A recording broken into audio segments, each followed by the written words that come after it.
अंधे बनकर मत जियो, अपने आसपास की वस्तुओं से सीखो। एक समय की बात है, एक छोटे से गांव में राज नाम का एक युवक रहता था। वह बहुत मेहनती था, परंतु उसकी आदत थी कि वह अपने चारों ओर हो रही चीजों को नजरअंदाज करता था। राज हर दिन सूरज निकलने से पहले खेत में काम करने जाता और देर रात थका मांदा घर लौटता। उसने अपने जीवन में सफलता पाने का सपना देखा था, लेकिन वह इस बात पर कभी ध्यान नहीं देता था कि उसके आसपास की दुनिया उसे कितनी सीख दे सकती है। राज के गांव में एक साधु महाराज आए, जो गांव के लोगों को जीवन की गहरी सीख देते थे। साधु महाराज ने लोगों से कहा, हमारी आंखें केवल देखने के लिए नहीं है, बल्कि सीखने और समझने के लिए भी हैं। जो व्यक्ति अपनी आंखों और मन को खुला रखता है, वह जीवन के हर क्षण से सीख सकता है। राज ने यह बात सुनी, लेकिन उसे लगा कि ये बातें उसके काम की नहीं है। वह सोचता था कि कड़ी मेहनत ही सब कुछ है और बाकी चीजों पर ध्यान देना समय की बर्बादी है। पहला सबक, चींटी की मेहनत। एक दिन राज खेत में काम कर रहा था। उसने देखा कि एक चींटी अपने से कई गुना बड़ा दाना उठाकर अपने बिल की ओर जा रही थी। वह बार बार गिरती, लेकिन हर बार उठकर फिर कोशिश करती। राज ने पहले इसे नजरअंदाज किया, लेकिन जब उसने ध्यान से देखा तो पाया कि चींटी ने आखिरकार दाना अपने बिल तक पहुंचा दिया। राज ने सोचा, यह छोटी सी चींटी भी इतनी मेहनत कर सकती है और हार नहीं मानती, तो मैं क्यों अपनी असफलताओं से डरता हूं। इस घटना ने उसे सिखाया कि दृढ़ता और प्रयास से हर मुश्किल को पार किया जा सकता है। दूसरा सबक, नदी का प्रवाह। एक और दिन राज नदी के किनारे बैठा था। वह थका हुआ था और सोच रहा था कि उसकी मेहनत का कोई फल क्यों नहीं मिल रहा। तभी उसकी नजर नदी के पानी पर पड़ी। वह देख रहा था कि नदी का पानी चट्टानों और बाधाओं को पार करते हुए अपने मार्ग पर बहता जा रहा था। साधु महाराज वहां से गुजर रहे थे।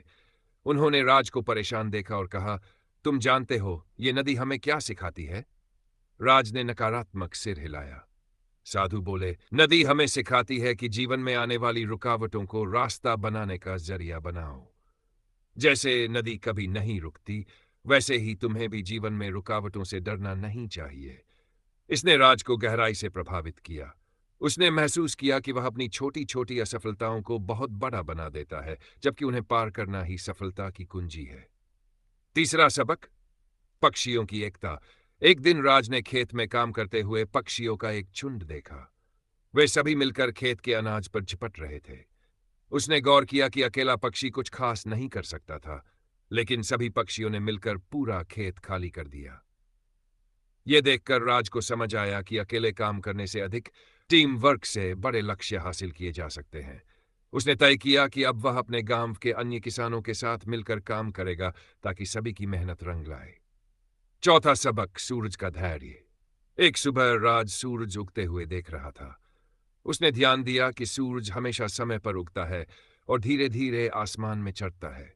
वह कभी जल्दी में नहीं दिखता, लेकिन अपने धैर्य और नियमितता से पूरे दिन को प्रकाशित करता है। राज ने इस घटना से धैर्य का महत्व सीखा। उसने सोचा, अगर सूरज इतनी नियमितता और धैर्य से काम करता है तो मैं क्यों जल्दीबाजी में रहता हूं। हर चीज अपने समय पर ही पूरी होती है। राज का परिवर्तन। धीरे धीरे राज ने अपने आसपास की हर चीज से सीखना शुरू कर दिया। उसने पाया कि प्रकृति, जानवर और छोटी छोटी घटनाएं जीवन के गहरे सबक देती हैं। वह अब केवल मेहनत ही नहीं करता था, बल्कि समझदारी और सही दृष्टिकोण से काम करता था। राज ने अपने गांव के अन्य युवाओं को भी ये बातें सिखाई। वह कहता, अंधे बनकर मत जियो, अपनी आंखें और दिल खोलो, क्योंकि हमारे आसपास की दुनिया ही सबसे बड़ा शिक्षक है।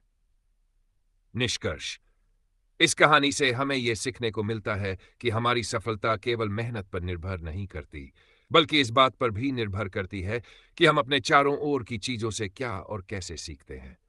यदि हम हर अनुभव से कुछ सीखने की आदत डाल लें, तो जीवन में कोई भी लक्ष्य असंभव नहीं।